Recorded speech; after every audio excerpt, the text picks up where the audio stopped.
10 है ना lecture? Lecture number screen दिख रहा है तुम लोगों को? यस लेक्चर नंबर कितना है नहीं पता चला। 10 है सर, 10 9 तो पिछले लेक्चर था। चलो, तो मैकेनिज्म से हम लोग देखे थे। मैकेनिज्म में तुम लोग को बताए थे कि मैकेनिज्म कैसे डिराइव करते हैं, उसके लिए 2 पॉइंट लिखाया गया था कि रेट लॉ मैकेनिज्म जो है वो सबसे पहले रेट लॉ एक्सप्रेशन जो होगा वो सिर्फ स्लोएस्ट स्टेप से आता है, पहला तो वो पॉइंट है। और दूसरा पॉइंट ये लिखाए थे कि रेट लॉ एक्सप्रेशन में कोई भी इंटरमीडिएट या ट्रांजिशन स्टेट का कंसेंट्रेशन नहीं होना चाहिए, उसमें सिर्फ और सिर्फ रिएक्टेंट या और कुछ कुछ केसेस में प्रोडक्ट का भी कंसेंट्रेशन आएगा। तो एक एग्जांपल भी करवाए थे ना, उस पे बेस्ड क्वेश्चन कराए थे। यस यस चलो यहाँ पे एक क्वेश्चन दे रहे हैं तुम लोग को, वही मैकेनिज्म से रिलेटेड ही है, ठीक है। ये क्वेश्चन है for the formation of phosgene from CO, carbon monoxide and Cl2, ठीक है। फोस्जीन गैस होता है COCl2, तो इसका फॉर्मेशन हो रहा है इस रिएक्शन के थ्रू COCl2, तो ये है फोस्जीन गैस। अब इसका द एक्सपेरिमेंटली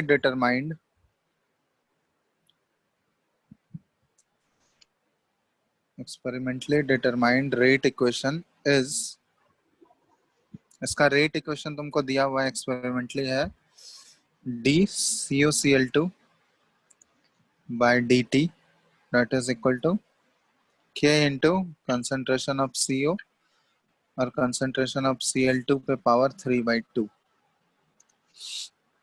क्वेश्चन में पूछा गया है इज द फॉलोइंग मैकेनिज्म, इसका एक मैकेनिज्म दिया हुआ है, is the following mechanism consistent with the rate equation, ठीक है। जो रेट इक्वेशन दिया हुआ है, मैकेनिज्म नीचे दिया हुआ है, वो तुमको मैकेनिज्म से तुम लोग रेट इक्वेशन डिराइव करोगे और वो रेट इक्वेशन इससे कंपेयर करोगे, वो दोनों अगर सेम आ रहा है या नहीं आ रहा है वो चीज बताना है तुमको। तो मैकेनिज्म इसका दिया हुआ है कि फर्स्ट स्टेप में Cl2 जो है ये कन्वर्ट होता है टू Cl में, और ये रिएक्शन दिया हुआ है कि ये फास्ट रिएक्शन है। सेकंड केस में दिया हुआ है Cl जो है ये CO के साथ कंबाइन करता है और ये COCl बनाता है, ये भी फास्ट इक्वेशन है। और इसका तीसरा स्टेप दिया हुआ है COCl2 प्लस Cl2, और ये बन रहा है COCl2 प्लस Cl, ये स्लो है। चलो, ये मैकेनिज्म तुमको दिया हुआ है, इस मैकेनिज्म से तुम अपना रेट लॉ एक्सप्रेशन डिराइव करो और उसको इससे कंपेयर करो, दोनों सेम आ रहा है या नहीं आ रहा है वही बताना है तुमको। तो तुम अपना रेट लॉ एक्सप्रेशन ये मैकेनिज्म के थ्रू डिराइव करके निकालो और उससे मैच करो, दोनों इक्वल आ रहा है या नहीं, वही बताना है इसमें।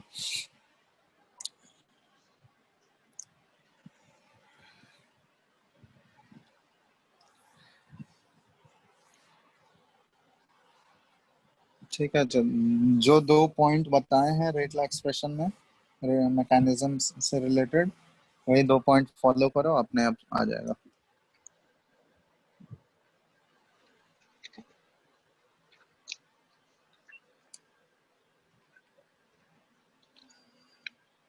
आवाज आ रहा है ना सबको?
हो गया?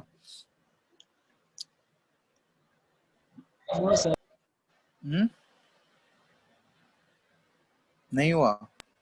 इसमें करना क्या है सर, समझ ही नहीं आया।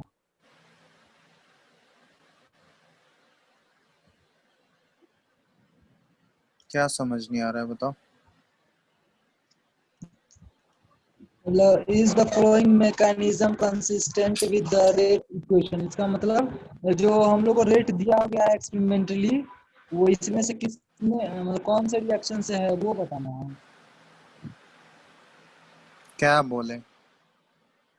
ये 3 मैकेनिज्म दिया हुआ है, 3 स्टेप दिया हुआ है, इससे तुम रेट लॉ एक्सप्रेशन डिराइव करो और उसको इससे मैच करो। वो सेम आ रहा है या नहीं आ रहा है वही बताना है तुमको।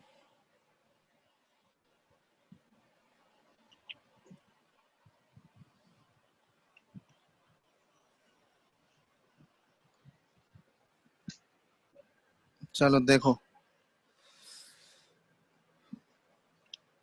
मैकेनिज्म यहाँ पे दिया हुआ है, हम लोग वो छोड़ देते हैं। हम लोग इस मैकेनिज्म के through rate law expression derive करेंगे और बाद में मैच कर लेंगे उसके साथ कि वो सेम आएगा या नहीं आएगा। तो ये 3 स्टेप यहाँ पे दिया हुआ है। अब मैकेनिज्म निकालने के लिए तुम लोग को बताए थे कि रेट लॉ एक्सप्रेशन जब भी लिखोगे तो हमेशा स्लो स्टेप से आता है। तो इसका स्लोएस्ट स्टेप कौन सा है? इन तीनों में स्लो स्टेप कौन सा मेंशन किया हुआ है? तीसरा वाला। तो रेट लॉ एक्सप्रेशन लिखोगे R is equal to K into concentration of, ये क्या आ जाएगा, COCl2 और इंटू कंसेंट्रेशन ऑफ Cl2। यही होगा?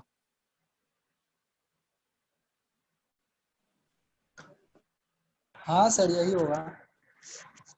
एक मिनट, यहाँ पे गलती लिख दिया, ये COCl है, सॉरी, यहाँ पे COCl है।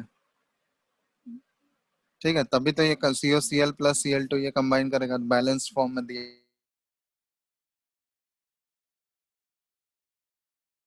Concentration of Cl2। ये तुम लोग को बताए थे कि अगर ये कॉम्प्लेक्स रिएक्शन है, कॉम्प्लेक्स रिएक्शन मतलब एक से ज्यादा स्टेप में हो रहा है, तो ये कॉम्प्लेक्स रिएक्शन है। और कॉम्प्लेक्स रिएक्शन का तीनों स्टेप जो होता है ना, ये तीनों स्टेप ये एलिमेंट्री स्टेप होगा। मतलब ये सिंगल स्टेप है, ये सिंगल स्टेप है और ये सिंगल स्टेप है। तो जब भी सिंगल स्टेप वाला रिएक्शन होता है तो सिंगल स्टेप रिएक्शन में, एलिमेंट्री रिएक्शन में, ये तुम लोग को बताए भी थे कि ऑर्डर और मॉलिकुलैरिटी, ऑर्डर और उसका स्टोकियोमेट्रिक कोफिशिएंट, अभी मॉलिकुलैरिटी डिस्कस करेंगे आगे। ऑर्डर और स्टोकियोमेट्रिक कोफिशिएंट क्या होता है, वो सेम होता है। कब सेम करोगे? जब हम लोग को पता है कि वो एलिमेंट्री रिएक्शन है। एलिमेंट्री रिएक्शन का मतलब सिंगल स्टेप रिएक्शन है, तभी उस केस में उसका ऑर्डर और उसका स्टोकियोमेट्रिक कोफिशिएंट क्या होगा, बराबर होगा। तो यहाँ पे 3 स्टेप हमको दिए हुए हैं, तो ये तीनों स्टेप तो सिंगल स्टेप ही होगा ना। ये स्टेप अलग से ये सिंगल स्टेप है, ये स्टेप सिंगल स्टेप है और ये स्टेप सिंगल स्टेप है। तो कॉम्प्लेक्स रिएक्शन का क्या होता है, ये पूरा एक कॉम्प्लेक्स रिएक्शन है, ठीक है। अब इसका ये 3 स्टेप में हो रहा है, तो ये कॉम्प्लेक्स रिएक्शन का ये 3 स्टेप जो है, ये तीनों स्टेप क्या होगा, एलिमेंट्री होगा, तीनों सिंगल स्टेप है। तो तीनों सिंगल स्टेप है, इसका मतलब अगर हमको पता चल गया ये, तो इसका जो स्टोक्योमेट्रिक कोफिशिएंट होगा और इसका जो ऑर्डर होगा वो दोनों हमेशा सेम होगा। तो यहाँ पे जब रेट लॉ एक्सप्रेशन हम लोग स्लो स्टेप से लिखते हैं, तो स्लो स्टेप से जब भी रेट लॉ एक्सप्रेशन लिखोगे तो R इज इक्वल टू क्या आएगा, K into concentration of COCl और पावर क्या आ जाएगा उसका, स्टोक्योमेट्रिक कोफिशिएंट 1, और यहाँ पे Cl2, इसका भी स्टोक्योमेट्रिक कोफिशिएंट 1। अब यहाँ पे प्रॉब्लम क्या है कि दूसरा पॉइंट लिखाए थे रेट लॉ एक्सप्रेशन में कि रेट लॉ एक्सप्रेशन में कभी भी इंटरमीडिएट का कंसेंट्रेशन नहीं आना चाहिए। ये COCl एक्चुअली है क्या, इंटरमीडिएट ही है ना।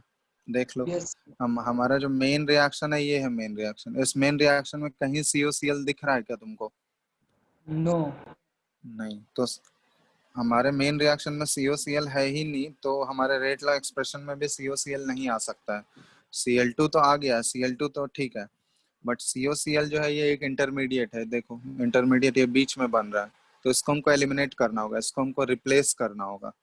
तो रिप्लेस करेंगे हम लोग किससे, CO से, कार्बन मोनोऑक्साइड से। तो इन 2 इक्वेशन जो यहाँ पे दिया हुआ है, इन 2 इक्वेशन को यूज करके तुमको जोड़ देंगे सर रिप्लेस, दोनों को। हमको COCl का पावर 1 चाहिए, ठीक है, इसको रिप्लेस करना है। तो रिप्लेस करने के लिए तुम कैसे रिप्लेस कर सकते हो बताओ। इक्वेशन 2 और इक्वेशन 3 को ऐड करेंगे। तो ऐड करोगे तो अभी देखो, यहाँ इन दोनों को अगर ऐड करोगे तो यहाँ पे 2Cl है, यहाँ पे 1Cl है, तो ये दोनों कैंसिल आउट थोड़ी ना होगा। तो यहाँ पे क्या करना होगा हमको, पहले इक्वेशन 2 को क्या करना होगा, 2 से मल्टीप्लाई करना होगा। ठीक है, इक्वेशन 2 को हाँ हम लोग क्या करेंगे, 2 से मल्टीप्लाई कर देंगे और उसके बाद इक्वेशन 1 को उसके साथ जोड़ देंगे। तो यहाँ पे वही चीज कर रहे हैं हम लोग, मल्टीप्लाइंग इक्वेशन 2, सेकेंड इक्वेशन को हम लोग 2 से मल्टीप्लाई कर दिए एंड एडिंग, कौन से इक्वेशन को ऐड कर दोगे, 1 को। तो क्या बचेगा बताओ, ऐड करने पे 2 से मल्टीप्लाई करके और ऐड कर दे रहे हैं, तो उधर बच गया Cl2 और इधर बच गया 2CO, और प्रोडक्ट साइड में क्या बच जाएगा,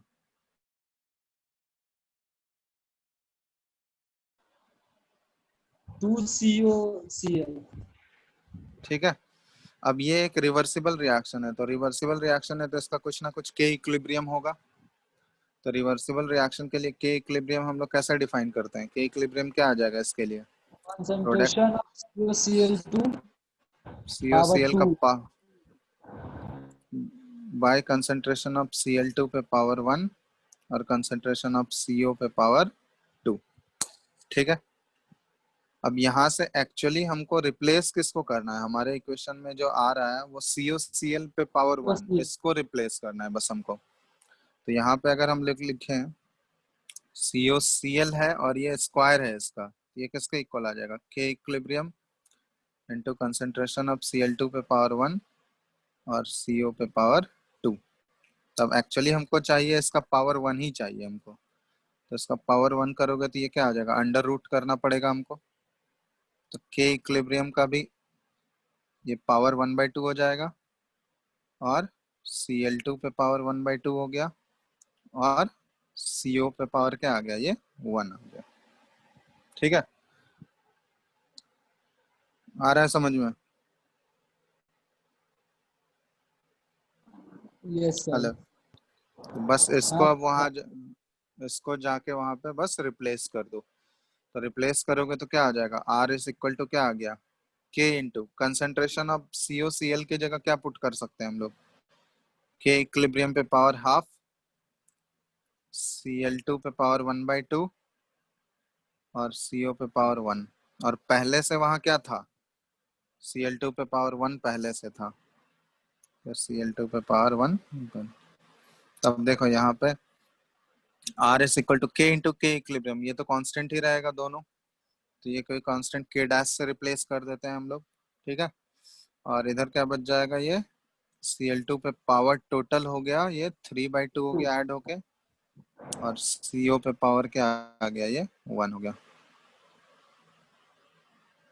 ठीक है, तो ये हमारा आ गया main rate law expression, where K dash is equal to क्या आ गया, के इंटू के इक्विलिब्रियम पे पावर 1/2। ये तो कांस्टेंट ही रहेगा, उससे कोई फर्क नहीं पड़ेगा। तब यहाँ हम लोग रेट लॉ एक्सप्रेशन ये डिराइव किए हम लोग मैकेनिज्म से, मैकेनिज्म के हेल्प से ये डिराइव किए हैं, और यहाँ पे एक्सपेरिमेंटली हमको दिया गया था पहले से। अब दोनों को वही कंपेयर करना है तुमको, कंपेयर करो, देखो दोनों सेम है या डिफरेंट आ रहा है, सेम आ रहा है सर।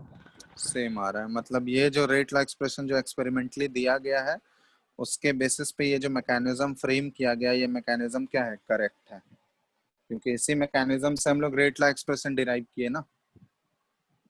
और रेट लॉ एक्सप्रेशन जो डिराइव किए हम लोग मैकेनिज्म के हेल्प से, और वो जो एक्सपेरिमेंटली दिया हुआ है, दोनों एग्जैक्टली सेम आ रहा है, इसका मतलब ये मैकेनिज्म जो है ये करेक्ट दिया हुआ है। ठीक है, हाँ सर। चलो कोई डाउट है इसमें किसी को, देख लो एक बार अच्छे से। तो मैकेनिज्म वाले क्वेश्चंस ऐसे ही करने हैं, उसमें मैकेनिज्म में ऐसे 2 पॉइंट बस ध्यान रखना कि हमेशा रेट लॉ एक्सप्रेशन डिराइव करोगे, रेट लॉ एक्सप्रेशन जब भी लिखोगे स्लो स्टेप से लिखोगे, स्लो स्टेप से, और उसमें कभी भी इंटरमीडिएट का कंसंट्रेशन नहीं आना चाहिए। ठीक है, इंटरमीडिएट का कंसंट्रेशन जहां भी आएगा उसको एलिमिनेट करके तुम हमेशा रिएक्टेंट या फिर किसी एक प्रोडक्ट के टर्म में वो आएगा। इंटरमीडिएट का कंसंट्रेशन कभी नहीं आ सकता है।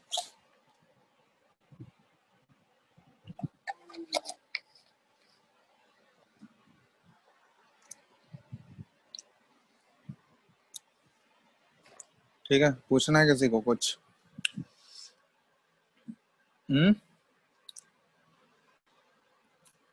हेलो। No sir. चलो, अब यही जो मैकेनिज्म है, इन सभी मैकेनिज्म के बेसिस पे दो टाइप के रिएक्शन होते हैं। ठीक है, तो यहाँ पे लिख रहे हैं हम, there are two types of reactions on the basis of mechanism. ये ऑलरेडी देख चुके हैं हम लोग। ठीक है, मैकेनिज्म के बेसिस पे दो टाइप के रिएक्शन आ जाएंगे। पहला जो रिएक्शन होता है उसको बोलते हैं हम लोग एलिमेंट्री रिएक्शन। एलिमेंट्री या फिर इसी का दूसरा नेम है सिंपल रिएक्शन। तो ये डेफिनेशन ऑलरेडी हम लोग देख चुके हैं। एलिमेंट्री रिएक्शन या सिंपल रिएक्शन किसको बोलेंगे हम लोग? जो कि सिंगल स्टेप में होगा। ठीक है,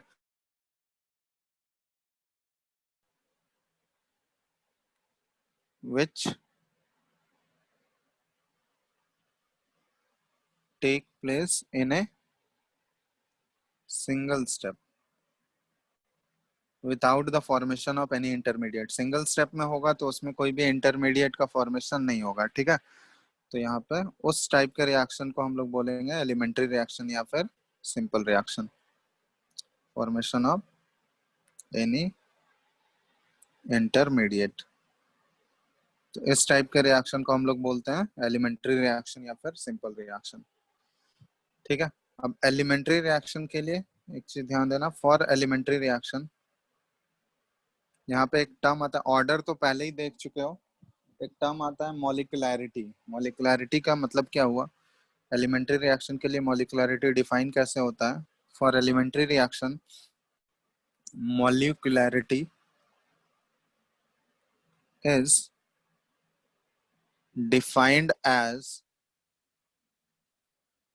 the number of molecules that participate in the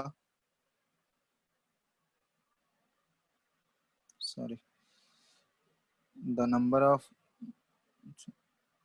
molecules that participate in the formation of transition state, in the formation of transition state, या फिर ट्रांजिशन स्टेट का दूसरा नेम एक्टिवेटेड कॉम्प्लेक्स भी है। ठीक है, तो ट्रांजिशन स्टेट या एक्टिवेटेड कॉम्प्लेक्स क्या होता है? तो ट्रांजिशन स्टेट वैसा स्टेट है जो रिएक्टेंट से प्रोडक्ट के बीच वाला स्टेट होता है। ठीक है, जिसमें कि रिएक्टेंट का बॉन्ड ना तो कम्प्लीटली ब्रेक हुआ है और प्रोडक्ट का बॉन्ड ना तो कम्प्लीटली फॉर्म हुआ होता है। तो उस स्टेट को हम लोग बोलते हैं ट्रांजिशन स्टेट। तो ट्रांजिशन स्टेट बनाने में जितने नंबर ऑफ मॉलिक्यूल्स पार्टिसिपेट करेंगे, रिएक्टेंट के जितने नंबर ऑफ मॉलिक्यूल्स पार्टिसिपेट कर रहे होंगे, नंबर, ठीक है, नंबर ऑफ मॉलिक्यूल्स के टर्म में बात कर रहे हैं, उसी number of molecules, total number of molecules को हम लोग बोलेंगे मॉलिक्युलैरिटी। जैसे कि एग्जांपल ले रहे हैं, जैसे ये रिएक्शन दिया हुआ है तुमको, H2 gas plus I2 gas, ये दोनों कंबाइन करके बना रहा है 2HI गैस। अब ये रिएक्शन हमको दिया हुआ है। देखो, एक चीज ध्यान देना कि रिएक्शन देख के हम लोग कभी नहीं बता सकते हैं कि वो एलिमेंट्री होगा या कॉम्प्लेक्स होगा। वो हमेशा एक्सपेरिमेंट के थ्रू ही आता है। ठीक है, तो जैसे यहाँ पे तुमको ये दिया हुआ है कि ये एलिमेंट्री रिएक्शन है। एलिमेंट्री रिएक्शन मतलब ये सिंगल स्टेप है और ऑलरेडी ये बैलेंस किया हुआ है। तो इसका जो ट्रांजिशन स्टेट बनेगा, जैसे यहाँ H और H के बीच का बॉन्ड होगा रिएक्टेंट में, और I और I के बीच का बॉन्ड होगा, और प्रोडक्ट जो बन रहा है ये दो मॉलिक्यूल H और I के बीच का बॉन्ड बना हुआ है। इसके 2 मॉलिक्यूल्स हैं। अब जैसे रिएक्टेंट से प्रोडक्ट डायरेक्ट तो ये कन्वर्ट नहीं हुआ होगा, बीच में एक ट्रांजिशन स्टेट आया होगा। तो यहाँ पे ट्रांजिशन स्टेट को ड्रॉ कर रहे हैं हम। तो ट्रांजिशन स्टेट में एक्चुअली होता क्या है कि रिएक्टेंट का बॉन्ड ना तो कम्प्लीटली ब्रेक हुआ होता है। ठीक है, ये ऐसे इसलिए डॉटेड लाइन से शो कर रहे हैं, और यहाँ I ये दोनों रिएक्टेंट था, और प्रोडक्ट का बॉन्ड ना तो कम्प्लीटली फॉर्म हुआ होता है। तो ये यहाँ पे डॉटेड लाइन से इसको भी शो कर रहा है।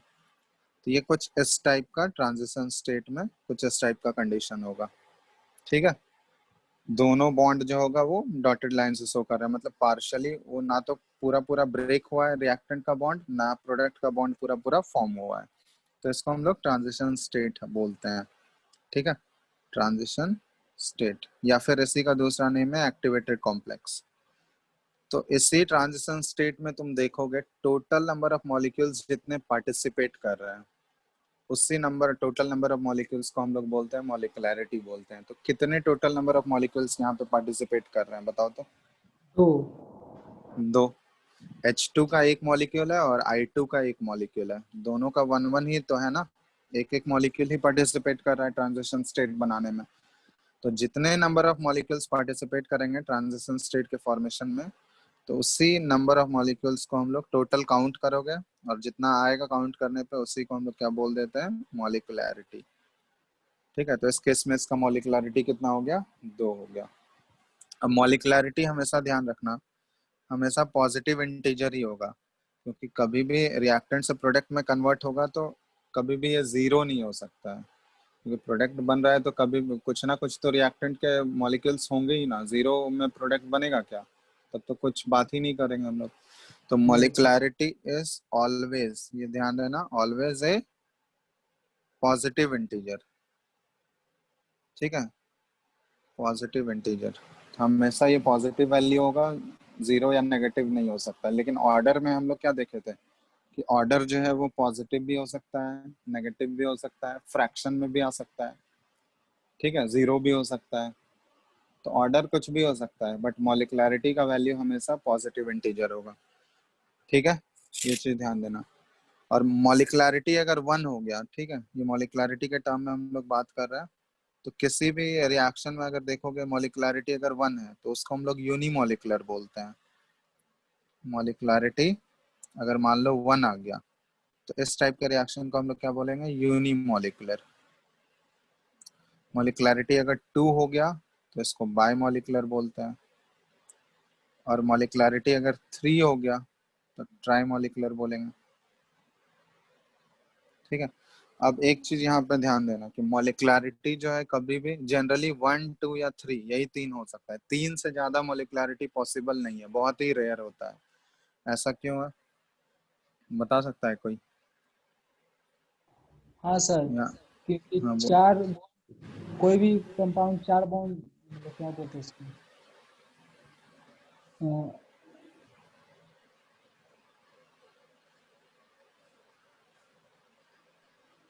वो बताओ। स्टेरिक हिंड्रेंस वगैरह के कारण हो सकता है। हाँ एक्चुअली है क्या, देखो हम लोग कॉलिजन थ्योरी पढ़े हैं, कॉलिजन थ्योरी में एक्चुअली क्या हो रहा है, रिएक्टेंट मॉलिक्यूल्स कोलाइड करता है तभी तो प्रोडक्ट का फॉर्मेशन होता है ना। बिना कोलाइड किए रिएक्टेंट मॉलिक्यूल का प्रोडक्ट का फॉर्मेशन हो पाएगा क्या? अब नो उसमें भी सर। टोटल 3 बैरियर क्रॉस करना पड़ता है, एक एनर्जी बैरियर होता है, एक ओरिएंटेशन बैरियर होता है, एक कोलिजन बैरियर होता है। ठीक है, अब यस वो सर। तीनों बैरियर कोई भी रिएक्टेंट मॉलिक्यूल क्रॉस करेगा तभी वो प्रोडक्ट में जाएगा, तभी प्रोडक्ट बनेगा, नहीं तो प्रोडक्ट नहीं बनेगा। तो इसका मतलब यहाँ पे है कि कोलिजन जो हो रहा है रिएक्टेंट मॉलिक्यूल्स के बीच में, कोलिजन तो होना है, ठीक है, तभी प्रोडक्ट बनने का पॉसिबिलिटी ज्यादा होता है। अब कभी भी कोलिजन जो है रिएक्टेंट मॉलिक्यूल्स का में साइमल्टेनियस कोलिजन होना चाहिए, मतलब एक साथ कोलिजन होना चाहिए।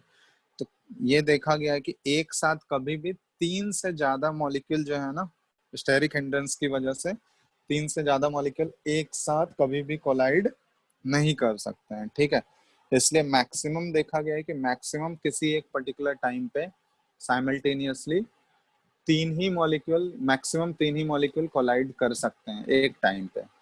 ठीक है, इसलिए मॉलिक्युलैरिटी जो होता है वो मॉलिक्युलैरिटी जनरली लेस देन या इक्वल टू 3 ही होता है, क्योंकि 3 से ज्यादा कोलिजन का प्रोबेबिलिटी, रिएक्टेंट मॉलिक्यूल के कोलिजन का प्रोबेबिलिटी जो है 3 से ज्यादा वो बहुत ही कम है, ऑलमोस्ट नेग्लिजिबल के बराबर है। तो इसलिए बोला जाता है कि मॉलिक्युलैरिटी जो है वो लेस देन या इक्वल टू 3। तो यहाँ पे लिख दे रहे हैं, रीजन एक्चुअली यही होता है कि प्रोबेबिलिटी ऑफ साइमल्टेनियस कोलिजन। ठीक है, probability of simultaneous collision of more than 3 molecules, more than 3 molecules is very rare. ठीक है, इसलिए बहुत ही रेयर चांस है उसका कि 3 से ज्यादा मॉलिक्यूल एक साथ साइमल्टेनियसली कोलाइड करेंगे। इसलिए जो है मॉलिक्युलरिटी का वैल्यू या तो 1 होगा, 2 होगा, या मैक्सिमम 3 तक जा सकता है। ठीक है, चलो, तो ये तो हो गया मॉलिक्युलरिटी हो गया। हम लोग बात कर रहे हैं एलिमेंट्री रिएक्शन के लिए। एक और पॉइंट यहाँ पे लिख रहा है कि एलिमेंट्री रिएक्शन का सिर्फ सिंगल स्टेप होता है, ये हम लोग को पहले ही पता है सिंस, इसलिए उस केस में ये पहले भी डिस्कस कर चुके हैं कि एलिमेंट्री रिएक्शन सिंगल स्टेप में होता है, इसलिए उस केस में ऑर्डर और मॉलिक्युलरिटी दोनों क्या होगा, सेम होगा। ऑर्डर और मॉलिक्युलरिटी, क्योंकि मॉलिक्युलरिटी एक्चुअली कहाँ से आ रहा है, उसके स्टोइकियोमेट्रिक कोफिशिएंट से ही तो आ रहा है मॉलिक्युलरिटी। अगर वो एलिमेंट्री रिएक्शन है तो एलिमेंट्री रिएक्शन के केस में मॉलिक्युलरिटी का वैल्यू कहाँ से आ रहा है, उसके स्टोइकियोमेट्रिक कोफिशिएंट से ही आ रहा है ना। Yes sir. तो स्टोइकियोमेट्रिक कोफिशिएंट से अगर मॉलिक्युलरिटी आ रहा है तो हम पहले बता चुके हैं कि अगर वो एलिमेंट्री रिएक्शन होगा तो उसका ऑर्डर भी जो होगा वो स्टोइकियोमेट्रिक कोफिशिएंट के ही इक्वल हो जाएगा। ये बता चुके हैं मैकेनिज्म में कि अगर एलिमेंट्री रिएक्शन तुमको पता है सिंगल स्टेप का रिएक्शन है तो उस केस में उसका ऑर्डर और उसका स्टोइकियोमेट्रिक कोफिशिएंट दोनों क्या होना चाहिए, एग्जैक्टली सेम होना चाहिए, तो बराबर होना चाहिए। तो वही चीज है, तो यहाँ पे हम लिख रहे हैं since an elementary reaction has only one step, therefore order and molecularity, इसलिए ऑर्डर और मोलिकुलरिटी बोथ आर इक्वल। तो इस केस में एलिमेंट्री रिएक्शन के केस में ऑर्डर और मोलिकुलरिटी दोनों क्या होना चाहिए, बराबर होना चाहिए। ये सिर्फ हम लोग किस केस में बोलेंगे, एलिमेंट्री रिएक्शन के केस में। ठीक है, और ऑर्डर और यस। मोलिकुलरिटी दोनों इक्वल होगा, और इक्वल होके किसके बराबर होगा, उसके स्टोइकियोमेट्रिक कोफिशिएंट्स के बराबर। तो जो उसका स्टोइकियोमेट्रिक कोफिशिएंट होगा बैलेंस करने के बाद, जो उसका स्टोइकियोमेट्रिक कोफिशिएंट आएगा उसी के बराबर उसका ऑर्डर और मोलिकुलरिटी दोनों हो जाएगा।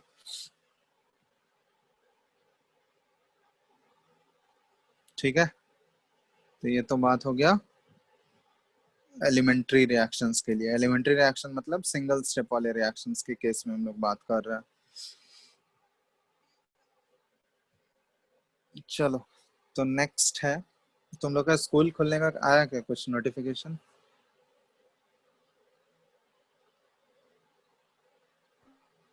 हेलो, हम लोग का तो स्कूल स्कूल वाले की तरफ से कोई इन्फॉर्मेशन मिला है? नहीं कोई भी स्कूल में नहीं? नहीं। सर मैम 20 बोल रही थी वाइस प्रिंसिपल की शायद अक्टूबर के स्टार्टिंग वीक में या सितंबर के लास्ट में खुल सकता है। दुर्गा पूजा कब से है? दुर्गा पूजा के बाद शायद, ये अभी तो 21 के बाद से अलाउ किया गया है ना, मतलब रेगुलर हाँ नहीं खोलना है, मतलब डाउट के लिए कंसल्टेंट, हाँ कंसल्टेंसी कंसल्टेशंस के लिए जा सकते हो टीचर से मिलने। दुर्गा पूजा कब से है डेट? अक्टूबर में ही है ना? Yes sir. तो दुर्गा पूजा के बाद शायद रेगुलर खुल सकता है। एग्जाम हो गया तुम लोग का हाफ ईयरली? सर 18 से स्टार्ट। ये 18 सितंबर? हाँ अच्छा, तो ऑब्जेक्टिव होगा या सब्जेक्टिव? सब्जेक्टिव है, मतलब ऑब्जेक्टिव सब्जेक्टिव दोनों है, बट मार्क्स हाफ कर दिया गया, जितना होता था उसका हाफ। तो सब्जेक्टिव कैसे दोगे, मतलब पीडीएफ के वो फॉर्मेट में। अच्छा, वो क्वेश्चन पेपर मिल जाएगा और उसको भेजना है?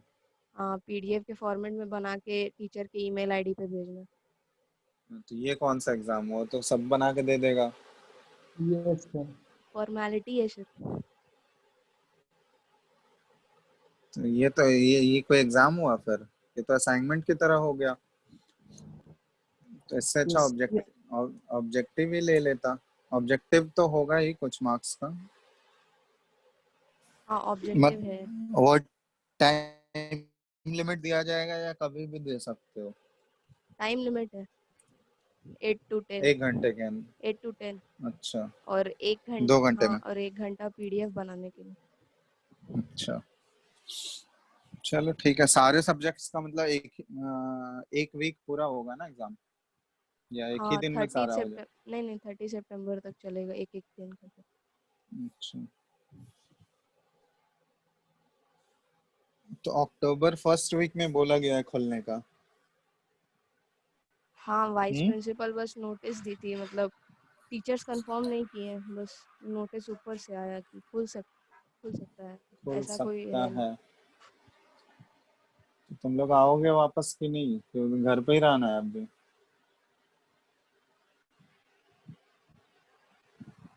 घर पर ही रहना है सर। वापस नहीं आओगे अब? स्कूल खुलेगा तो एग्जाम कौन देगा आके? स्कूल खुलने के बाद तो क्लासेस तो अटेंड करने ही होंगे ना। अभी तो नहीं खुलेगा, मोस्ट प्रोबेबली दुर्गा पूजा के बाद ही नॉर्मल खुलेगा, नॉर्मल होगा। वो भी रेगुलर नहीं, वीक में 3 दिन ऑनलाइन तो चलेगा ही। ऑनलाइन 3 दिन वीक में और 3 दिन ऑफलाइन। नहीं सर, हम लोग को बताया गया ना कि हम्म। ऑफलाइन चलेगा, लेकिन पेरेंट हम्म। कंसल्ट के बाद अगर जिसको नहीं करना है ऑफलाइन, उसके लिए हम्म। जिस तरह से चल रहा है उसी तरह से चलेगा। अच्छा, दोनों ऑप्शन रहेगा ना? हाँ सर। सर, जिसको ऑफलाइन करना है वो ऑफलाइन करो, जिसको ऑनलाइन करना है वो ऑनलाइन।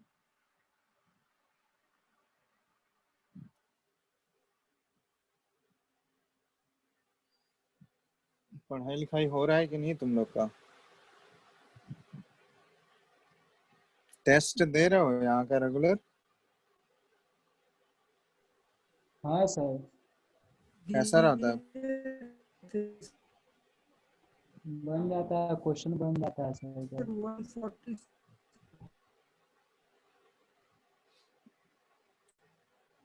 तुम लोग का एग्जाम?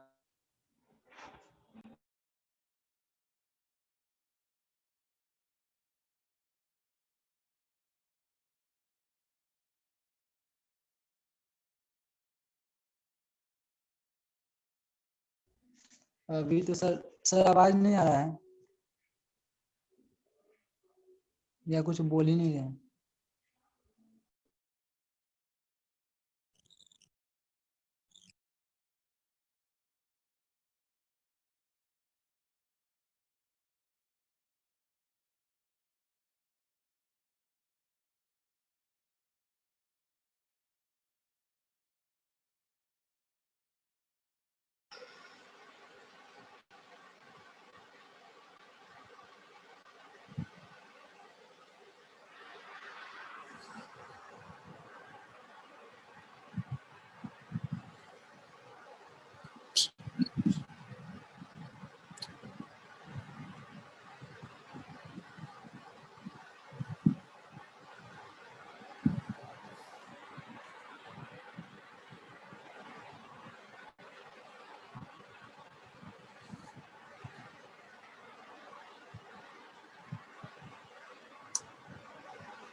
अरे,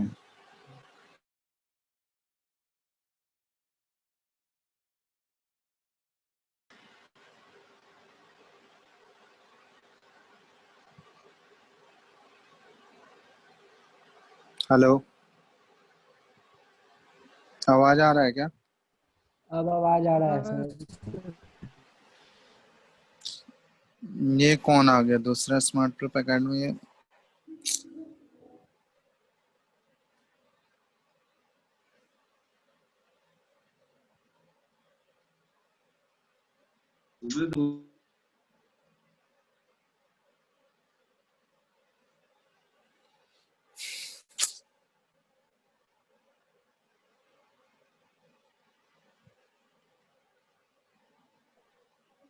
चला गया।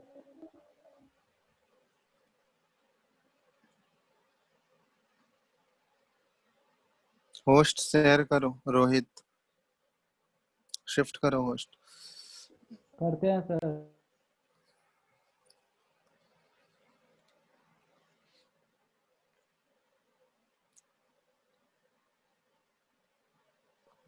हो गया क्या? हाँ चलो, अब स्क्रीन दिख रहा है ना? नहीं, अब दिखा।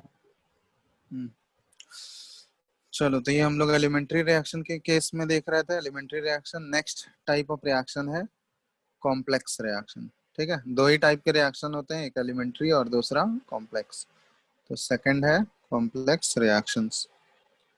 तो कॉम्प्लेक्स रिएक्शंस मतलब क्या हो गया कि ये मोर देन वन स्टेप में हो, एक से ज्यादा स्टेप। अब वो कुछ भी हो सकता है, 2 स्टेप, 3 स्टेप, 4 या 5, कुछ भी हो सकता है।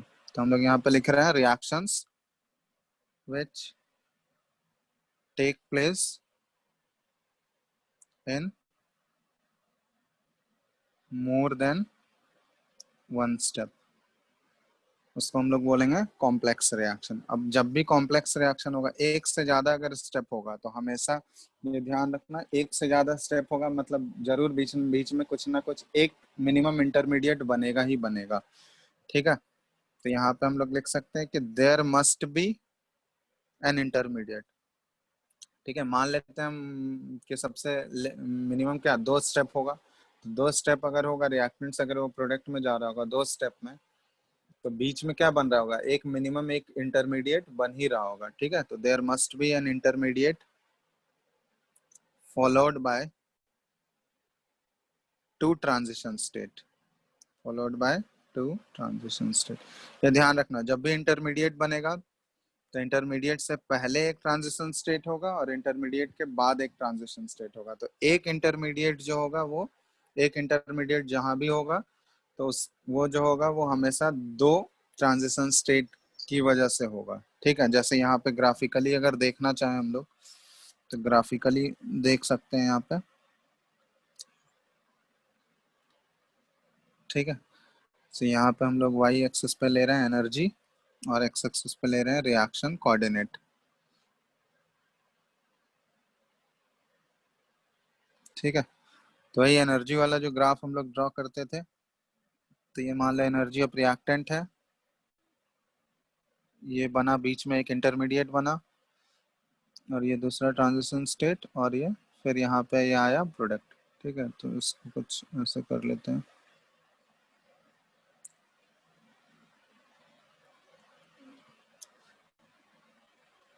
ठीक है, ये एनर्जी ऑफ, ये कॉम्प्लेक्स रिएक्शन है। ठीक है, यहाँ पे ये रिएक्टेंट है, रिएक्टेंट का एनर्जी, ये प्रोडक्ट का एनर्जी, और यहाँ जो ये बना ये है इंटरमीडिएट।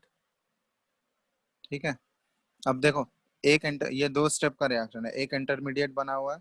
अब इंटरमीडिएट से पहले एक ट्रांजिशन स्टेट ये है, ट्रांजिशन स्टेट 1, और इंटरमीडिएट के बाद ये ट्रांजिशन स्टेट 2।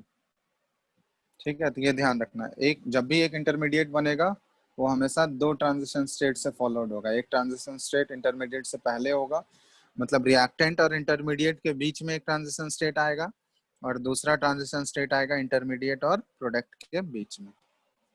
ठीक है, तो ये है कॉम्प्लेक्स रिएक्शन का ये ग्राफ। ट्रांजिशन स्टेट, अब ये देखो, ये डिपेंड करेगा रिएक्शन पे कि कौन सा ट्रांजिशन स्टेट का एनर्जी ज्यादा होगा, वो रिएक्शन टू रिएक्शन वेरी करेगा। यहाँ पे जस्ट एक ऐसा रिप्रेजेंट कर दिया, जरूरी नहीं है कि सेकंड वाला हमेशा एनर्जी कम ही होगा और पहले वाले का एनर्जी वो ज्यादा हो, वो डिपेंड करेगा रिएक्शन टू रिएक्शन।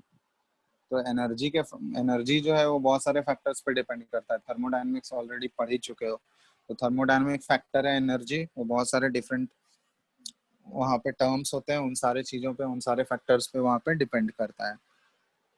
ठीक है, ये चीज कंफर्म है कि ट्रांजिशन स्टेट का एनर्जी जो होता है वो रिएक्टेंट और प्रोडक्ट इन दोनों से हमेशा ज्यादा होता है। रिएक्टेंट और प्रोडक्ट से ट्रांजिशन स्टेट का एनर्जी हमेशा ज्यादा रहेगा, उनसे कम नहीं हो सकता है।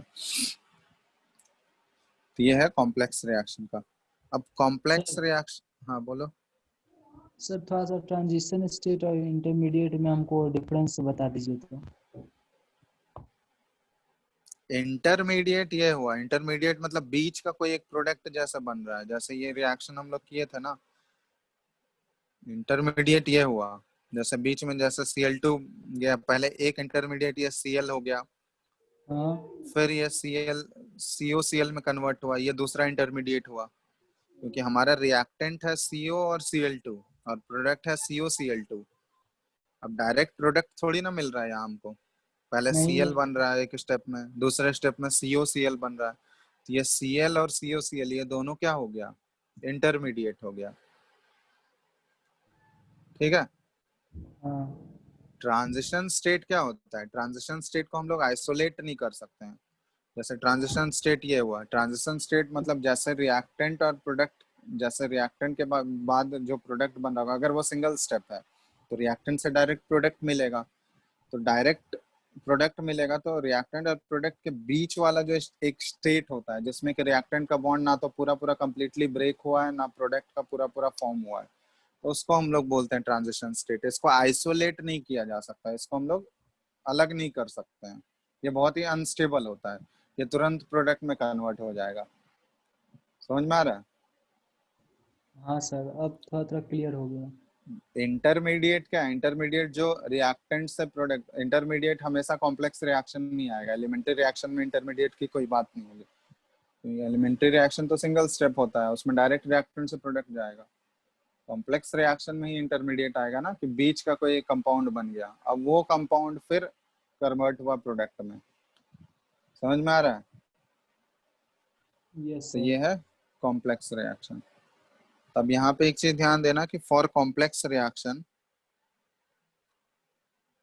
तो कॉम्प्लेक्स रिएक्शन के केस में क्या होता है, हर एक स्टेप का अपना अलग मॉलिक्युलरिटी होता है। Each step has its own molecularity, क्योंकि यहाँ पे तो अलग अलग स्टेप होगा, एक से ज्यादा स्टेप्स होंगे। तो एक से ज्यादा अगर स्टेप होंगे तो हर एक स्टेप का मॉलिक्युलरिटी क्या होगा, डिफरेंट होगा। ठीक है। तो इसलिए यहाँ पे अगर नेट कॉम्प्लेक्स रिएक्शन का तुमको, बट द नेट, या फिर मॉलिक्युलरिटी अगर तुमको पूरे ओवरऑल कॉम्प्लेक्स रिएक्शन का मॉलिक्युलरिटी पूछा जाए तो वो डिफाइन नहीं किया जा सकता है, क्योंकि ऐसा नहीं है कि जितने भी स्टेप्स हैं उन सभी का मॉलिक्युलरिटी ऐड करके हम लोग बोल देंगे कि वो नेट रिएक्शन का मॉलिक्युलरिटी है। वो नहीं कर सकते हम लोग, क्योंकि हर एक स्टेप का मॉलिक्युलरिटी डिफरेंट है। ठीक है, ईच स्टेप का मॉलिक्युलरिटी अलग अलग होगा, इसलिए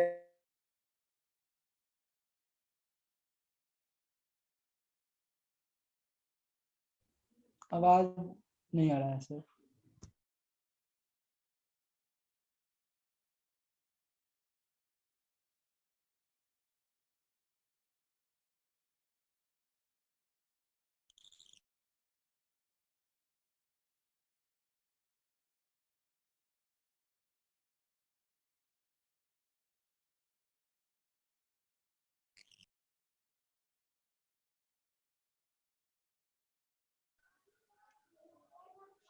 हेलो।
हेलो। क्या हो गया था सर, आवाज नहीं आ रहा था।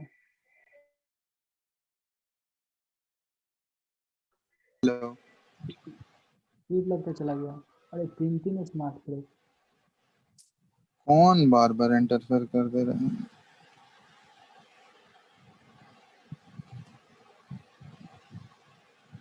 फिर से होस्ट शिफ्ट करो।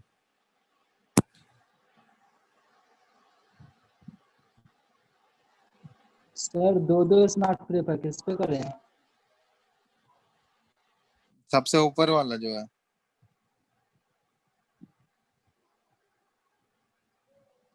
हो गया। ठीक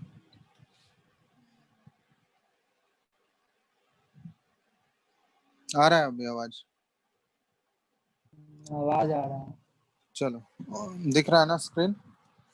यस सर। ठीक है, तो कॉम्प्लेक्स रिएक्शन का मॉलिक्युलैरिटी हम लोग डिफाइन नहीं कर सकते हैं, लेकिन ऑर्डर डिफाइन कर सकते हैं, क्योंकि ऑर्डर जो होता है वो कैलकुलेट कहाँ से होता है? रेट लॉ एक्सप्रेशन से।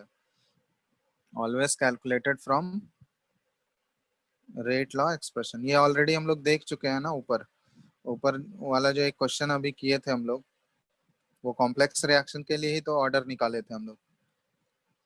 एक बार फिर से देख लो ऊपर, ये जो एग्जांपल हम लोग किए थे, यहाँ पे ये कॉम्प्लेक्स रिएक्शन ही था ना, 3 स्टेप में हो रहा था। तो इसका तीनों, हाँ, तीनों स्टेप का मॉलिक्युलैरिटी डिफरेंट होगा, इसलिए ओवरऑल अगर इसका मॉलिक्युलैरिटी पूछा जाए तुमसे, तो मॉलिक्युलैरिटी इसके लिए डिफाइन नहीं कर सकते हम लोग, लेकिन रेट डिफाइन कर सकते हैं। तो रेट के लिए पहले क्या निकालोगे? Rate law expression. जैसे ये एक्सप्रेशन हम लोग डिराइव किए, अब रेट लॉ एक्सप्रेशन अगर डिराइव हो गया, तो ऑर्डर कैसे लिखते हैं हम लोग? तो इसका ओवरऑल ऑर्डर अगर तुमसे पूछा जाए, तो ऑर्डर क्या हो जाएगा? सभी का जो पावर आया उसका क्या कर दोगे? सम कर दोगे। जितने भी रिएक्टेंट है उसका जो पावर आएगा उसका सम कर दोगे। तो ओवरऑल सम करने पे ऑर्डर कितना आ जाएगा बताओ? 5/2। तो इस पूरे रिएक्शन का ओवरऑल ऑर्डर कितना हो गया? कितना हो जाएगा ओवरऑल ऑर्डर? इसका सर 5/2। 5/2 हो गया। लेकिन इस पूरे रिएक्शन का अगर तुमको मॉलिक्युलैरिटी पूछा जाए, तो मॉलिक्युलैरिटी कॉम्प्लेक्स रिएक्शन का डिफाइन नहीं किया जा सकता है, ठीक है, क्योंकि हर एक स्टेप का मॉलिक्युलैरिटी क्या होगा? वो डिफरेंट होगा। ठीक है, तो ये चीज ध्यान रखना। बात समझ में आया ना? ये डिफरेंस है कॉम्प्लेक्स और सिंपल रिएक्शन में। ऑर्डर डिफाइन किया जा सकता है दोनों के लिए, सिंपल और कॉम्प्लेक्स दोनों के लिए, बट मॉलिक्युलैरिटी सिर्फ सिंपल का डिफाइन होगा, कॉम्प्लेक्स का मॉलिक्युलैरिटी डिफाइन नहीं होगा। ठीक है, तो यहाँ पे लिख दे रहे हैं कि मॉलिक्युलैरिटी इज डिफाइंड। किसके लिए डिफाइन होगा? एलिमेंट्री या कॉम्प्लेक्स? Only, elementary. हाँ, molecularity is defined only for elementary reaction. But ये ऑर्डर और मॉलिक्युलैरिटी में डिफरेंस है, बहुत जगह पूछा भी जाता है कि ऑर्डर और मॉलिक्युलैरिटी में डिफरेंस क्या है। तो पहला चीज तो ये है कि ऑर्डर जो है हम लोग एलिमेंट्री और कॉम्प्लेक्स दोनों के लिए डिफाइन कर सकते हैं, बट मॉलिक्युलैरिटी सिर्फ एलिमेंट्री के लिए। दूसरा डिफरेंस क्या लिख दोगे? ऑर्डर का value positive, negative, in fact zero भी हो सकता है, बट मॉलिक्युलैरिटी का वैल्यू हमेशा क्या होगा? पॉजिटिव इंटीजर ही होगा। ठीक है, आ रहा है ना बात समझ में? हाँ सर। और तीसरा क्या लिख दोगे? तीसरा अगर पूछा जाए कि एलिमेंट्री रिएक्शन के लिए ऑर्डर और मॉलिक्युलैरिटी दोनों का वैल्यू क्या होता है? ये सेम होता है। ठीक है, तो यहाँ पे लिख रहा है हम कि हाँ, molecularity is defined only for elementary reaction, but order can be defined for an elementary as well as complex। ठीक है, ऑर्डर दोनों से डिफाइन हो सकता है, दोनों के लिए डिफाइन हो सकता है रिएक्शंस। तो ये है ऑर्डर और मोलिकुलरिटी के बीच में ये डिफरेंस है। ठीक है, चलो, तो यहाँ तक हो गया। अब इसमें एक और टॉपिक बचा हुआ है, एक और क्लास लगेगा, उस क्लास में ये चैप्टर कंप्लीट हो जाएगा। उसमें बचा हुआ है रेडियो एक्टिविटी वाला एक टॉपिक बच गया है सिर्फ। ठीक है, तो उसमें एक क्लास का टॉपिक है वो, नेक्स्ट क्लास में वो चैप्टर, ये चैप्टर पूरा कंप्लीट हो जाएगा तुम लोगों का। तो बस तुम लोग क्वेश्चंस बना लिए हो इस चैप्टर के सारे, बुकलेट के बना रहे हो क्वेश्चन सब? बना रहे हैं सर, लेकिन पूरा नहीं बनाए हैं। हाँ, तो जहां तक बनाया हो उसके आगे आप बना सकते हो पूरा, मतलब सारा टॉपिक ऑलमोस्ट। आरएनएस इक्वेशन वो सब तो हो गया है ना पूरा कंप्लीट। हम्म। हाँ, तो बस वही एक रेडियो एक्टिव वाला पार्ट बच गया। नेक्स्ट क्लास, एक जब भी क्लास मिलेगा नेक्स्ट क्लास में, वो चैप्टर पूरा खत्म हो जाएगा। ठीक है, तो तुम लोग क्वेश्चंस बना लो, जितना भी प्रीवियस ईयर क्वेश्चन सॉल्व करो आराम से। प्रीवियस ईयर हो गया, और बुकलेट के क्वेश्चंस आराम से ट्राई करो, बन जाएगा। ऑलमोस्ट सारा टॉपिक हो गया है, एक रेडियो एक्टिव वाला बच गया है, उसको छोड़ के बाकी सारे क्वेश्चन आप ट्राई कर सकते हो। ठीक है, यस सर। प्रैक्टिस करो, इसमें प्रैक्टिस करोगे मेनली। देखो, फर्स्ट ऑर्डर काइनेटिक्स अच्छे से करो, फर्स्ट ऑर्डर से बहुत ज्यादा क्वेश्चन पूछा जाता है, ठीक है। तो फर्स्ट ऑर्डर से रिलेटेड मतलब जितने भी सबसे मोस्ट इम्पोर्टेंट फर्स्ट ऑर्डर वाला काइनेटिक्स ही है, ठीक है। और जितने भी प्रोसेस बताए, monitoring the progress of reaction वाला जो बताए हैं, प्रेशर चेंज वाला बताए हैं, या फिर टाइट्रेशन वाला बताए हैं, फिर गैस ये एक ये बताए हैं न्यूट्रलाइजेशन वाला, ठीक है। एसिड बेस न्यूट्रलाइजेशन वाला प्रोसेस हो गया।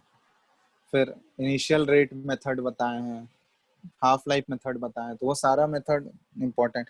प्रीवियस ईयर देखोगे, क्वेश्चंस प्रीवियस ईयर के देखो, अपने आप समझ में आ जाएगा। उन सभी से क्वेश्चन आता है, हर साल आता है, ठीक है। तो हाफ इसलिए लाइफ ये सब फिजिक्स में भी हम सेम आता है। फिजिक्स में हाफ लाइफ ये सब है, वो सब हम फिजिक्स में भी एकदम सेम फॉर्मूला आते हैं, हाँ मतलब हाँ, वो उसमें टर्म नहीं। न्यूक्लियर फिजिक्स में तुम लोग पढ़ोगे वो half life. Actually radio activity भी वो न्यूक्लियर फिजिक्स में ही शिफ्ट कर दिया गया है, ठीक है। उसमें थोड़ा बहुत बताना है बस, ठीक है। अरे न्यूक्लियर फिजिक्स में मॉडर्न फिजिक्स पढ़ोगे ना वहाँ पे, तो उसमें सारा चीज वो रेडियो एक्टिविटी का सारा डिटेल में वहाँ पढ़ोगे।